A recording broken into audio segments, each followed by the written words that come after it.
Quem aqui come doce de Cosme e Damião tranquilo? Marcelo, ele foi o primeiro a levantar a mão. Joga aí. Então, perfeito. Você vê que eu fiquei com a mão abaixada. Gente, eu fui criado criança, eu já tinha a resposta pronta quando chegava o dia de São Cosme e Damião. Eu estudei em colégio católico. Era assim, sou evangélico, não posso não. Eu doido pra comer, eu tava doido pra comer. Porque criança eu lá entendia quem era Cosme e Damião, eu queria bala, pô, não queria, a Maria Mole bonitona, eu falava, caraca, não posso comer. Sempre botava na Maria Mole grande, eu falava, caraca, não podia comer. Eu ficava assim, cara, eu sou evangélica, tipo aquele meme do, eu sou evangélica. Quem aqui vai na festa junina tranquilo? Essa daí eu imaginei que todo mundo ia responder. Porque eu duvido que alguém deixa de comer comida de junina, deixa de querer se vestir de sainha bonita, não sei o quê, fazer a alegria toda. Porque é dia de São João. Ninguém deixa, né? O Cosme e Damião é um problema, mas o São João tá de boa, é o mesmo.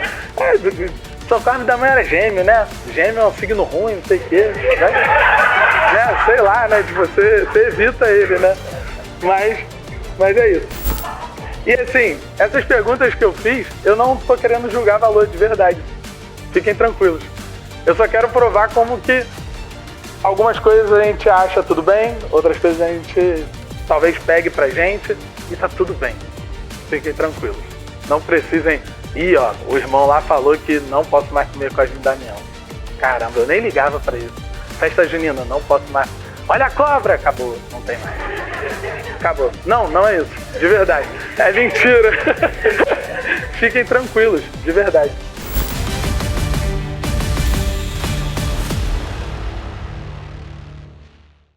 Bom dia, pessoal. Ué, se perder eu faço tudo de novo. É só confirmar se tem que fazer mesmo. Eu não vou ficar com vergonha, não. Olha aí, a grávida voltou. Mas perdeu mesmo? Meu Deus, gente. Esse pessoal da infra te falar em brincadeira. Bom dia, pessoal. Eu sou o Hudson, da Capela de Niterói.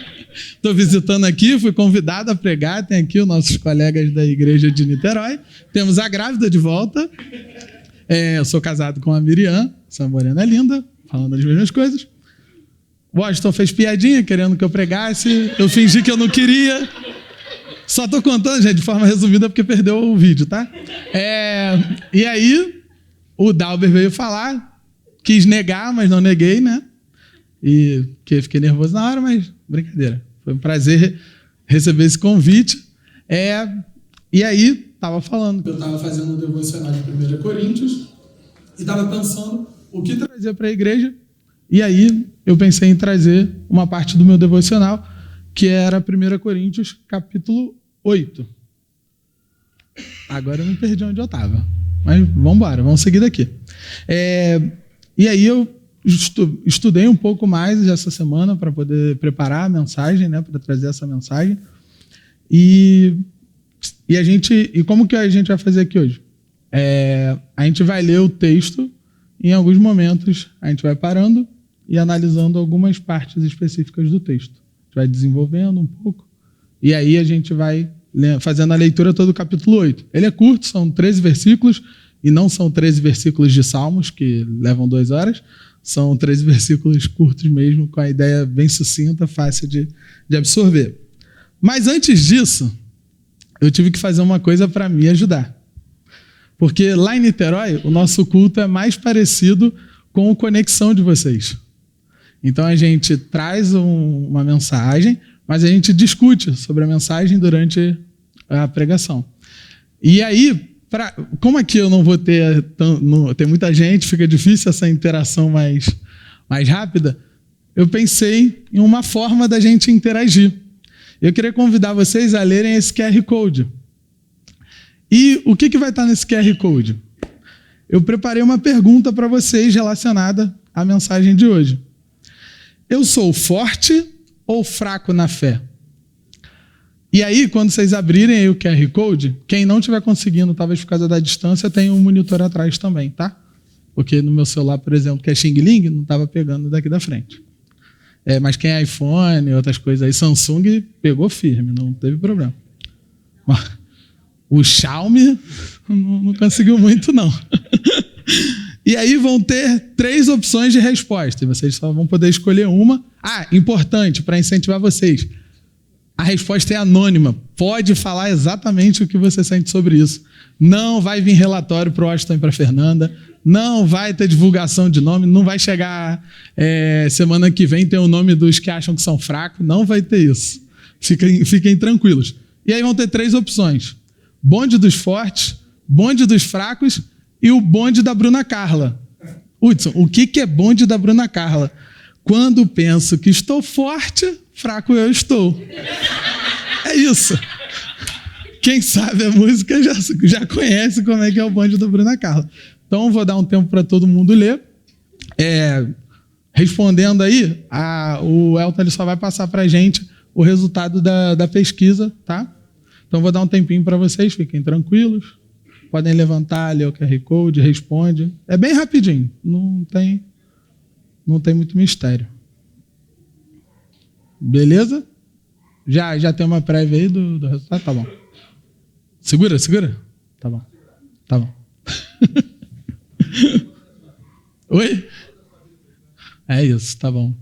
Mas assim, gente, para tranquilizar, não vou contar até do QR Code mesmo, da pergunta. Fiquem tranquilos, o objetivo dessa pergunta não é Hudson, caramba, como assim? Você está perguntando sobre a minha fé? Você está julgando a minha fé? Não. Fiquem tranquilos. É só mesmo para a gente ter uma interação e também entender como que vocês se enxergam também. Aqui a gente só vai ter uma resposta, a gente não vai ter análises sobre os dados, não vai sentar um analista e, calma aí, esse número está querendo, esse gráfico, não vai ter um Power BI. Ih! É Xiaomi também? Esse iPhone foi na China, hein? É aquele da Shopee. É o da Shopee, que é a carcaça de iPhone, mas a placa é de calculadora. Já viu? A placa é verde, igual a calculadora. Celular de MP9. Mas é isso, é pra gente... Só para vocês estarem participando comigo aqui na mensagem também, porque, assim, para mim é importante. Eu sei que talvez vocês falem assim, gente, que esse menino é doido, mas é porque para mim é legal ter esse contato com vocês também. Eu não botei aqui, entreter o pessoal por 5 minutos. Eu esqueci de botar essa anotação, pensar em talvez puxar um louvor do nada, alguma coisa. Gente, vou ministrar rapidinho aqui enquanto... Oi? Vai, Fernandinha. Do nada tudo entregarei. Beleza? Aí o pessoal ali, eles vão tirar um... Gostei. Ih, foi massivo, né, a resposta, né? Bom, gostei. Bom saber. Vou deixar compartilhar para todo mundo ver, para todo mundo, acho que o pessoal ficou curioso, né? Mas eu imaginei que a resposta ia acabar sendo essa, né? Porque, assim, eu acho que todos nós buscamos um pouquinho de equilíbrio e na vida com Deus, muitas vezes a gente se sente forte e fraco na mesma proporção, né? Já estou dizendo qual é o resultado que deu, né? Que feio. Tá difícil aí, mídia? Garoto! Isso aí. Então, com 16 votos, a igreja do bonde da Bruna Carla. Assim, democraticamente falando, né, gente? Porque assim, né? Não quer dizer que é o painel inteiro da igreja. Então a gente tem, bonde dos fortes. Gostei. Eu achei que ia ter 0. De verdade. Eu achei que ninguém ia ter autoestima para colocar o bonde dos fortes. Achei sensacional ter. Bonde dos fracos, beleza. Essa é a galera mais melancólica e tal, né? Provavelmente. Aí ficou assim, nossa, sou muito emo, uau. Tipo assim, eu sou fraco. Não, calma aí, cara. Não, tô fazendo, né? Só dissertando um pouco sobre o resultado. Mas eu acho que é isso. Eu botei, óbvio, pra gente descontrair um pouco, mas eu imaginei que o resultado principal seria a questão da Bruna Carla. Por isso, porque a gente, na nossa vida cristã, é uma realidade. Tem momentos que a gente vai estar forte, tem momentos que a gente vai estar mais fraco. E tá tudo bem. A gente não precisa surtar quanto a isso, tá? Então, vamos começar a entrar no contexto, né, que a gente vai ler aqui de 1 Coríntios 8. E antes de entrar previamente na leitura, eu queria só contextualizar um pouco a realidade ali da igreja de Corinto, né? Corinto era uma cidade, acho que isso é meio óbvio, né? Mas Corinto era uma cidade de cultura grega especificamente, fica bem próximo a Atenas. Eu acho que sim, né? Assim, no mapa, é porque eu não cheguei a separar algum mapa, mas Corinto ele fica próximo a Atenas, então a cultura principal, a influência principal de Corinto vai ser a cultura grega. O ponto mais importante de Corinto vai ser que ela é uma cidade extremamente importante para a época economicamente, porque era uma rota comercial muito importante. Assim, olhando no mapa, basicamente, vou fazer um desenho mais ou menos. Você está aqui na Itália, por exemplo. Se você quiser ir para a Ásia Menor, que ali é a Turquia hoje em dia, você tinha duas opções. Ou você pegava a Itália, descia lá embaixo de todo o território grego, ali no Mar Mediterrâneo, e chegava na Turquia. E aí já era mar aberto, negócio mais tenebroso. Ou você tinha a opção de, por dentro, passar em Corinto. Só que Corinto, ele não é como um canal do Panamá da vida, que tem mar, dá para passar bonitinho, o rio ali do Paraguai também, a Cisplatina, né, que teve a guerra aí do Brasil. Não é um rio, algo que você consegue passar. É uma cidade que literalmente tem faixa de terra completa, porém é uma faixa estreita. Então, naquele tempo valia muito a pena você parar a embarcação em Corinto. Eles faziam o transporte de tudo que estava na sua embarcação para uma outra embarcação do outro lado de Corinto. E assim você continuava a sua viagem sentido ao Mar Mediterrâneo, aos países árabes hoje em dia, né? Você continuava a sua viagem para a Ásia Menor. E isso, assim, a gente pensando de forma leiga, cara, isso com certeza dava muito dinheiro para Corinto. Pensa que ela era uma cidade estratégica, totalmente estratégica para os comerciantes. Então, e ela entregava aos comerciantes segurança, porque em vez de você ir lá embaixo, descer o mar, para pegar um mar aberto, talvez mais revoltoso, não, você ia por um caminho mais estreito, mais seguro, com menos chance de ter problemas na navegação, e acelerava o processo da viagem, porque era um caminho mais curto. E como diz um ditado famoso, tempo é dinheiro. E se Corinto vendia tempo, imagina quanto dinheiro que eles tinham. E além da riqueza da cidade, Corinto também era muito forte na cultura, na filosofia e na religião. Todas essas baseadas na cultura grega. Quando você pensar na cultura, no entendimento grego da cultura, da filosofia e da religião. Nesses três âmbitos, o entendimento, a interpretação deles estava relacionada à visão grega da coisa. E eu queria, antes, já que a gente vai se direcionar ao que Paulo vai ensinar no texto de Coríntios 8, eu queria focar na religiosidade dessa cidade. Na cidade de Corinto, tinham 2 templos principais.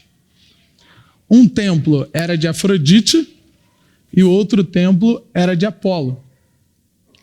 E eles adoravam esses 2 deuses por diversas coisas que caracterizavam eles.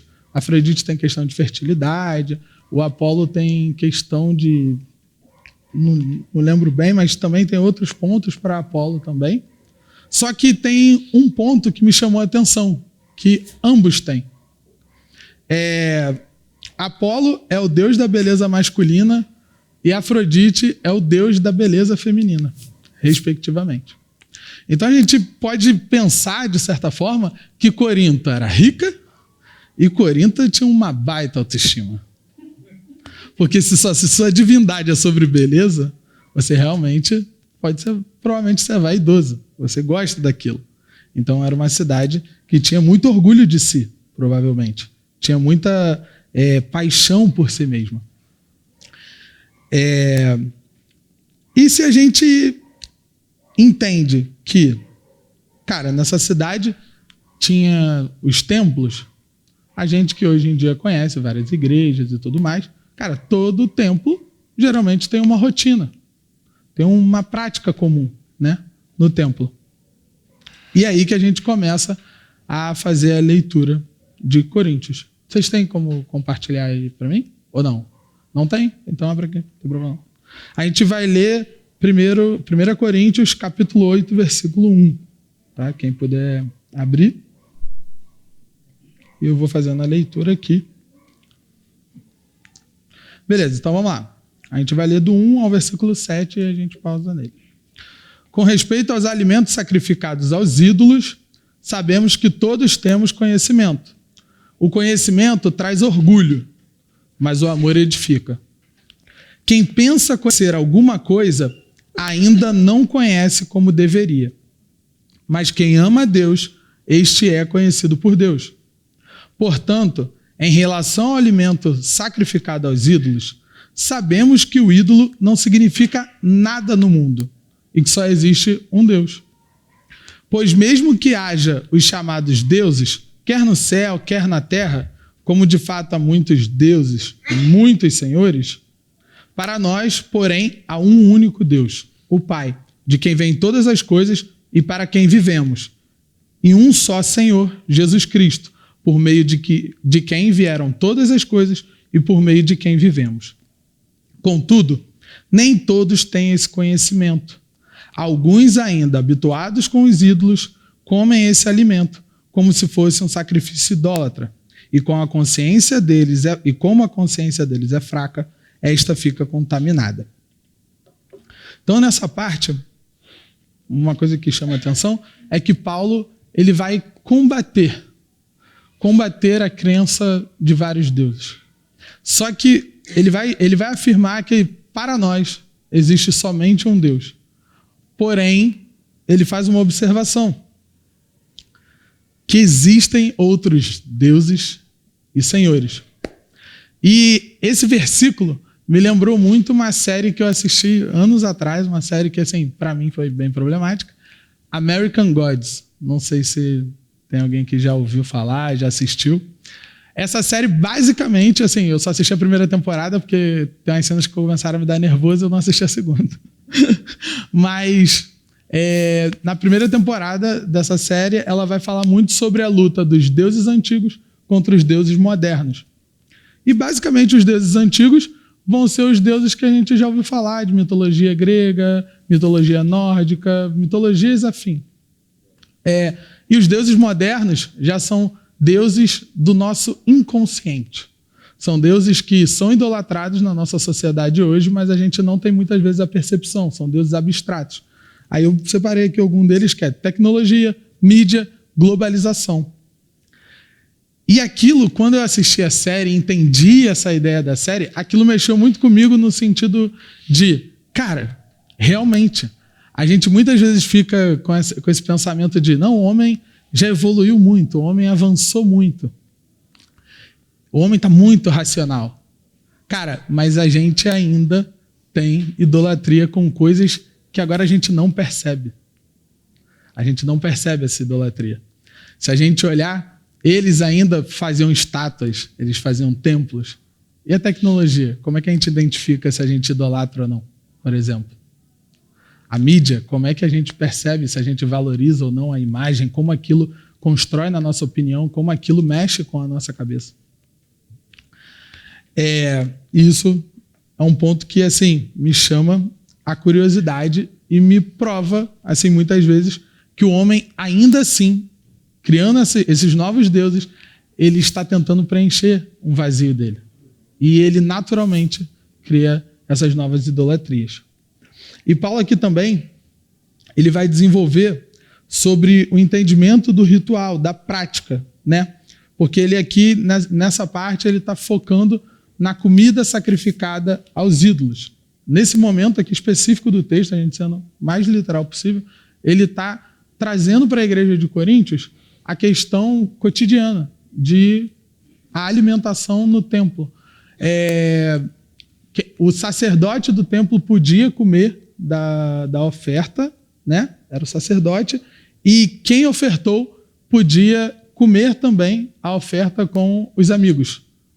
Depois que o sacrifício era realizado, ele podia pegar o sacrifício e comer e comemorar com os amigos.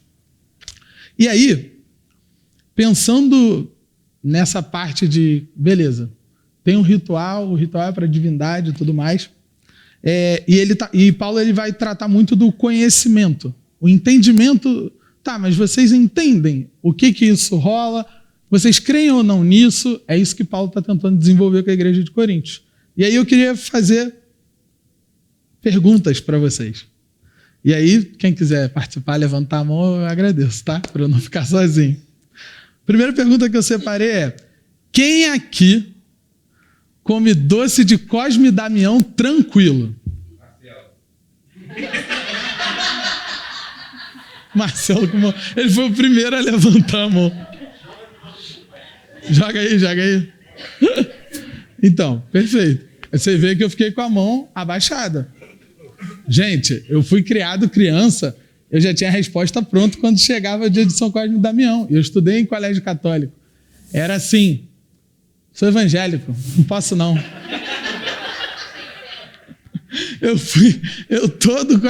Eu doido para comer. Eu tava doido para comer. Porque criança, eu lá entendia quem era Cosme e Damião, eu queria bala, pô. Não queria, a Maria Mole bonitona. Eu falava, caraca, não posso comer. Sempre botava na Maria Mole grande, eu falava, caraca, não podia comer. Eu ficava assim, cara, eu sou evangélica. Tipo aquele meme do, eu sou evangélica. Eu ficava tipo, cara, mas foi a forma que eu fui ensinado em casa.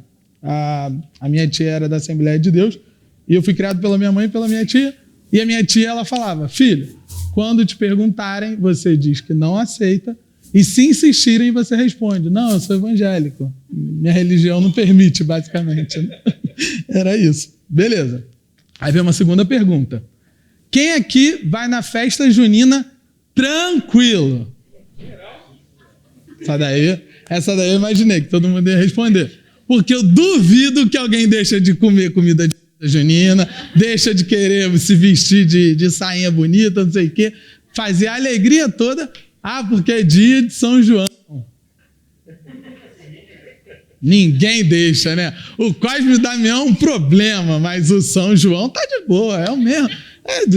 São Cosme e Damião era gêmeo, né? Gêmeo é um signo ruim, não sei o quê. Né? Sei lá, né? Tipo, você evita ele, né?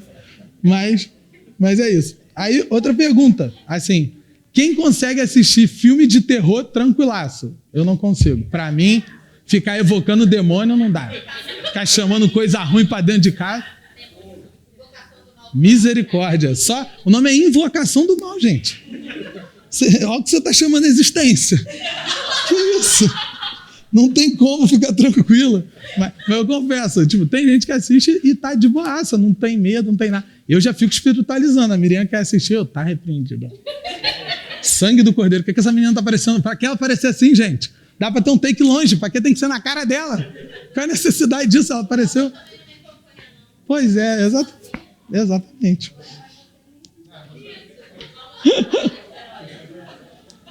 E assim, essas perguntas que eu fiz, eu não estou querendo julgar valor de verdade. Fiquem tranquilos. Eu só quero provar como que algumas coisas a gente acha tudo bem, outras coisas a gente talvez pegue pra gente e tá tudo bem. Fiquem tranquilos. Não precisem... o irmão lá falou que não posso mais comer Cosme e Damião. Caramba, eu nem ligava para isso. Festa junina, não posso mais. Olha a cobra, acabou, não tem mais. Acabou. Não é isso, de verdade. É mentira. Fiquem tranquilos, de verdade. Não precisem criar paranoias sobre isso. E assim, Paulo aqui ele está desenvolvendo sobre o alimento, sobre a refeição. Mas se a gente prestar atenção no que Paulo está querendo falar, a gente consegue abranger outras coisas na nossa vida. Não é só o foco na comida em si. Podem ser nas nossas atitudes, práticas, ações, qualquer coisa.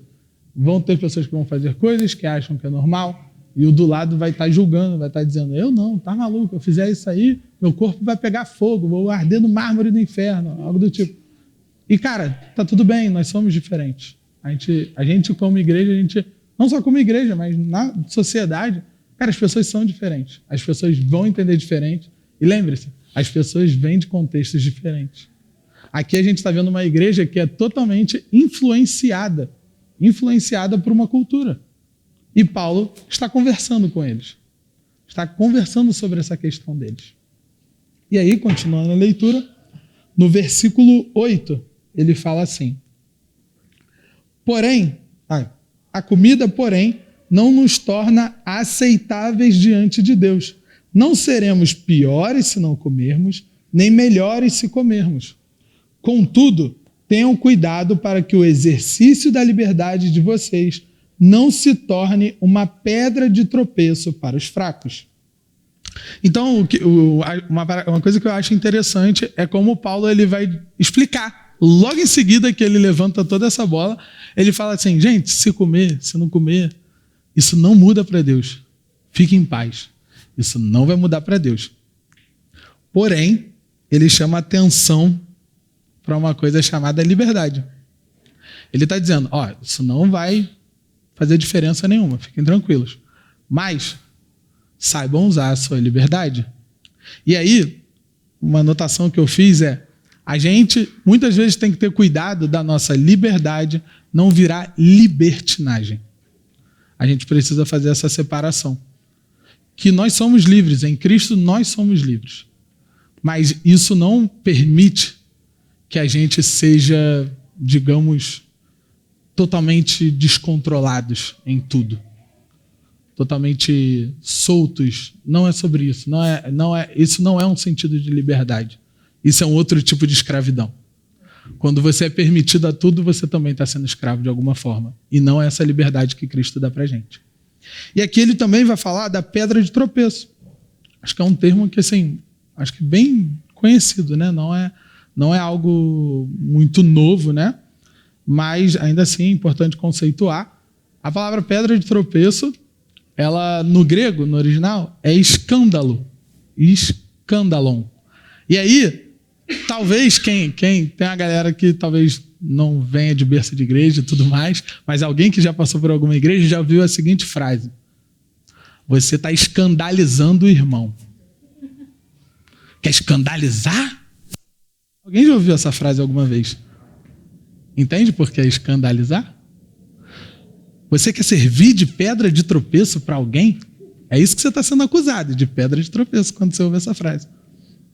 E o que é basicamente a pedra de tropeço? Gente, não tem mística nenhuma. Pensa numa rua, toda alinhada, de paralelepípedo, para facilitar a visualização. Bonitinha. Nossa, caramba, a prefeitura acabou hoje.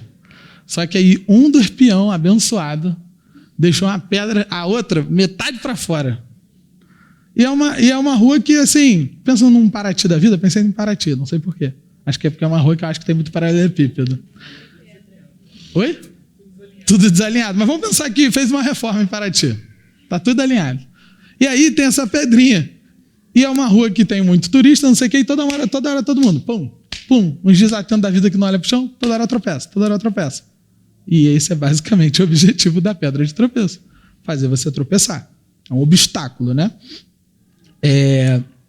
E uma curiosidade também que Jesus ele também fala sobre isso. Paulo aqui também está falando de algo que Jesus alertou também. Quando Pedro tenta impedir Jesus de ser crucificado, de ser preso, na verdade, Jesus faz quase uma piada, né? Pedra, você é uma pedra de tropeço. Né? Ele está chegando para Pedro, que significa pedra, e falando, você é uma pedra de tropeço. Pedro deve ter batido a cabeça no chão. Que é isso, cara? Como assim? Entendeu? Você está tropeçando em mim? Eu sou grande, como assim? E a gente vê que a pedra de tropeço é isso, ela vai trazer esse desconforto, esse incômodo, vai ser um obstáculo, né? E Paulo vai falar para que a nossa liberdade não se torne uma pedra de tropeço para os fracos. Então, guarda isso aí. E vamos continuar a leitura, do 10 ao 13. Pois, se alguém que tem a consciência fraca vir você que tem esse conhecimento comer num templo de ídolos, não será induzido a comer do que foi sacrificado a ídolos? Assim, esse irmão fraco, por quem Cristo morreu, é destruído por causa do conhecimento que você tem. Quando você peca contra seus irmãos dessa maneira, ferindo a consciência fraca deles, peca contra Cristo.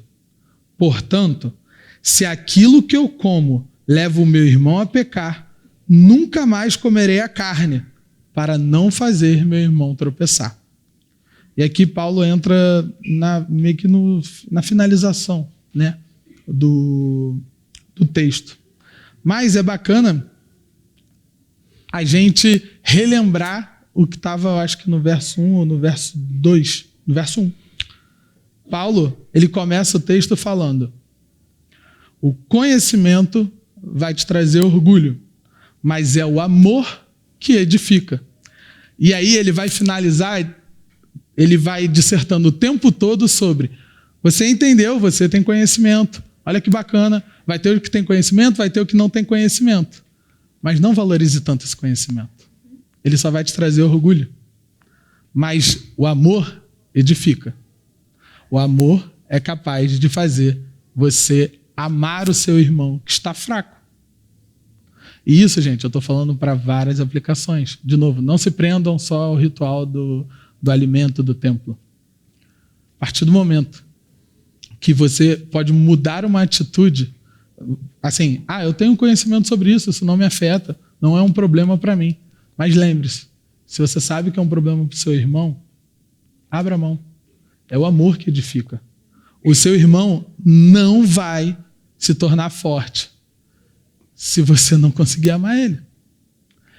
Ele não vai entender o que Paulo está querendo dizer aqui de: olha, enxergue, esses deuses não têm autoridade sobre você, isso não é uma divindade para você. Você tem um só Deus. E quando o meu conhecimento se torna uma soberba para mim, é o orgulho. Ele vai me destruir e ele vai impedir que eu faça o melhor pelo meu irmão, sabe? E de forma prática, o que Paulo está falando com essa galera nesse momento? Acho que ele aqui está dividindo, assim, vamos pensar que a carta está sendo lida para a igreja inteira. Então Paulo está querendo falar com os dois públicos ao mesmo tempo. Eu fiz 4, né? Paulo está querendo falar com os dois públicos ao mesmo tempo. Ele não está só falando com os fracos, ele não está falando só com os fortes. E tomem aqui de tipo assim, cara, fraco quer dizer não tem conhecimento sobre a questão de esses alimentos não são de divindades, isso não vai afetar a sua vida. É essa a questão de Paulo. Ele está dizendo, a sua falta de conhecimento o torna fraco. E ele vai dizer, com o forte, o seu conhecimento permite que você viva essas coisas e não se afete, não seja afetado por isso. É isso que Paulo está falando. Não, por favor, não levem para uma questão de eu sou bravo, eu sou muito forte na fé. Não, Paulo não está falando sobre isso. Paulo está falando de conhecimento aqui. Ele está separando um grupo, um que conhece e um que não conhece. E aí, para mim, ele deixa uma mensagem para cada um desses grupos.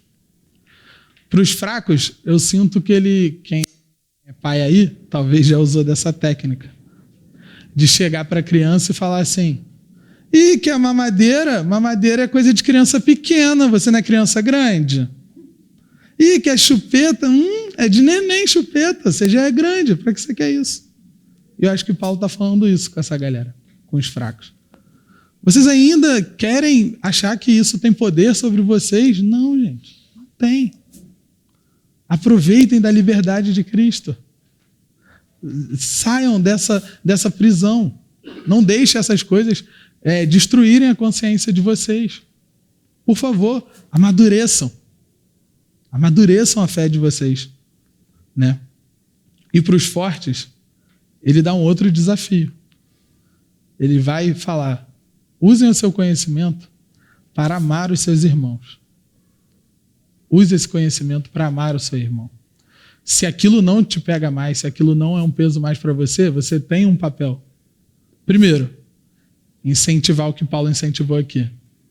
Paulo, ele não negligencia dessa galera ter o conhecimento.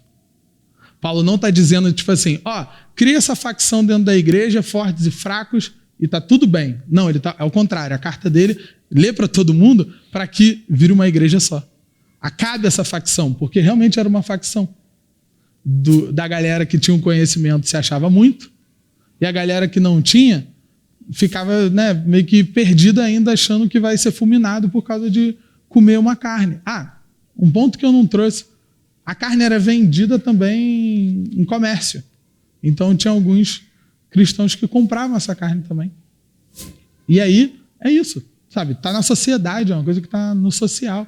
Então, evoluam o seu conhecimento. Entendam a liberdade de Cristo e não se prendam a isso mais. Mas vocês que são fortes, vocês têm o papel de ajudar os seus irmãos. E se for necessário abrir mão, abram mão. Não sejam soberbos, abram mão. Não tem problema nenhum. O amor edifica. É o amor que vai fazer isso funcionar. Aqui Paulo está afirmando, é esse amor. E aí é o amor que Cristo tem pela gente. Porque quem abriu mão por algo? Cristo. Ele abriu mão. Paulo está falando de algo que ele aprendeu. Paulo não está falando só de, sou muito sábio. Não, alguém fez por ele. Ele agora está compartilhando com a igreja de Coríntios. Ele fala: se você realmente é forte, você já tem um conhecimento, ame o seu irmão, a ponto de abrir mão, para que ele ele venha a tropeçar, né? Ele venha a cair. E aí, a gente entende que é o conhecimento de Cristo que faz a gente alcançar o amor que edifica.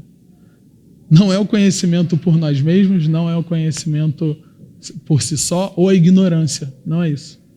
É o conhecimento de Cristo. A liberdade de Cristo vai permitir que esses dois grupos caminhem juntos, onde os fortes puxam os fracos e os fracos aprendem com os fortes.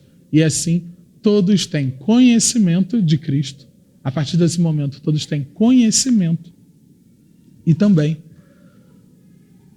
não tem mais pessoas achando que estão idolatrando alguma outra divindade. Então, que a gente, assim, para finalizar, a minha ideia principal quando eu trouxe esse texto era isso: a gente olhar para o nosso irmão com esse amor que edifica. Eu sei que muitas vezes o conhecimento ele vai ser muito atrativo para a gente é ser humano, a gente gosta.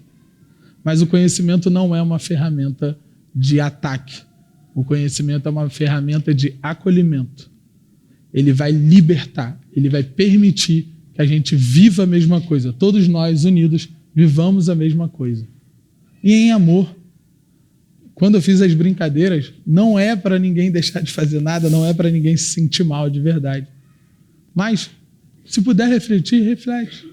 Será que eu tenho deixado essa tal coisa na minha vida, tomar esse lugar de idolatria? Eu tenho esse medo, esse pavor que aquilo vai tomar o lugar de Deus, que aquilo vai ser um Deus para mim? Que a gente seja mais consciente dessas coisas. Sim, de pouco em pouco, em igreja, em amor, como aqui é um lugar lindo de amor, Cristo vai fortalecendo, edificando a igreja dele. E antes o que era pedra de tropeço, se tornar a pedra que edifica essa igreja. Amém? Então é isso, pessoal. Essa foi a mensagem de hoje. Espero que tenha sido boa para todos, que vocês tenham recebido bem, tenha feito sentido de alguma forma. E é isso. Bom domingo para todos. Acho que o pessoal que está visitando, né, vai ter o negócio aí no final, né, talvez. Mas que todos fiquem com um bom domingo. Que Deus abençoe todos vocês.